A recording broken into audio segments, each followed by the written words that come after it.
ஜீவவசனம் கூறுவோம், சகோதரரே சேர்ந்தே எக்காலம் ஊதுவோம். கர்த்தருடைய நாமம் உயர்த்தப்படுவதாக. கிறிஸ்துவுக்குள் அன்பானவர்களே, இந்த நாளிலும் ஜீவ வார்த்தை ஒன்றை கேட்போம். ரோமருக்கு எழுதின நிருபம் 8வது அதிகாரம் 6வது வசனம் இப்படி சொல்லுகிறது: மாம்ச சிந்தை மரணம், ஆவியின் சிந்தையோ ஜீவனும் சமாதானமுமா.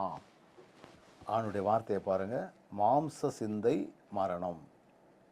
ஒவ்வொரு மனிதனுக்குள்ளும் 2 வகையான சிந்தைகள் இருக்கிறது. ஒரு உதாரணத்தை நான் சொல்லுகிறேன். ஆதாம் ஏவாளை ஆண்டவர் உருவாக்குவதற்கு முன்பதாகவே ஒரு அருமையான தோட்டத்தை உருவாக்கி கொடுத்தார். ஆண்டு கொள்ளுங்கள் என்று கூட சொன்னார். சுதந்திரமாக தெரியுங்கள் என்று தான் சொன்னார். அவர்களுக்கு அந்த தோட்டத்தில் உள்ள பழங்களே உணவாக கூட பயன்பட்டது. எனினும் ஆவிக்குரிய சிந்தை என்பது என்ன? தேவன் என்ன சொன்னாரோ அதை மட்டுமே செய்வது அப்படிங்கிற எண்ணத்தை பெற்றுக்கொள்வது. மாம்ச சிந்தை என்பது, அங்கே பொல்லாங்கன் தோன்றினான், ஏவாளிடத்தில் பேசினான், ஏவாள் அதில் வஞ்சகத்தில் விழுந்து விட்டால், கணவரோடு பேசினார், கடைசியில் ஆண்டவர் சொல்லாத, விரும்பாத, செய்யக்கூடாதுன்னு சொன்ன ஒரு காரியத்தை செய்து விட்டார்கள். அதனால தான் மாம்ச சிந்தை அப்படின்னு சொல்லப்பட்டிருக்கிறது. நாமவே நம்முடைய வாழ்க்கையில் ஒரு காரியங்களை யூகித்து செய்வது. இன்னொரு என்னன்னா, தேவனுடைய விருப்பத்தின்படி செய்வது. மாம்ச சிந்தையின் அடிப்படையிலே நாம் காரியங்களை செய்ய முற்படாமல், தேவ சிந்தையின் அடிப்படையிலே நாம் காரியங்களை செய்ய முற்படக்கூடிய மக்களாக நாம் காணப்பட வேண்டும்.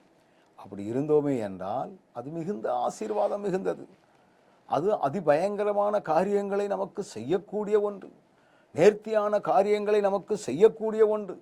அப்படிப்பட்ட ஆண்டவர் நமக்கு இருக்கிறார். அப்போ ஆண்டவரே, எங்களுக்கு உள்ளே மாம்ச சிந்தை வந்துவிடக்கூடாது. நாங்கள் செய்கிறது அனைத்திலும் ஆவியின் சிந்தையோடு செயல்பட நான் என்ன செய்யணும் ஆண்டவரே? What can I do? ஒவ்வொரு கேள்விகளையும் கேட்டுக்கொண்டு நீர் எங்களை எப்படி நடத்துகிறீரோ அப்படி நடத்தும் ஆண்டவரே என்கிற சிந்தையோடு கூட செயல்படுவோம்.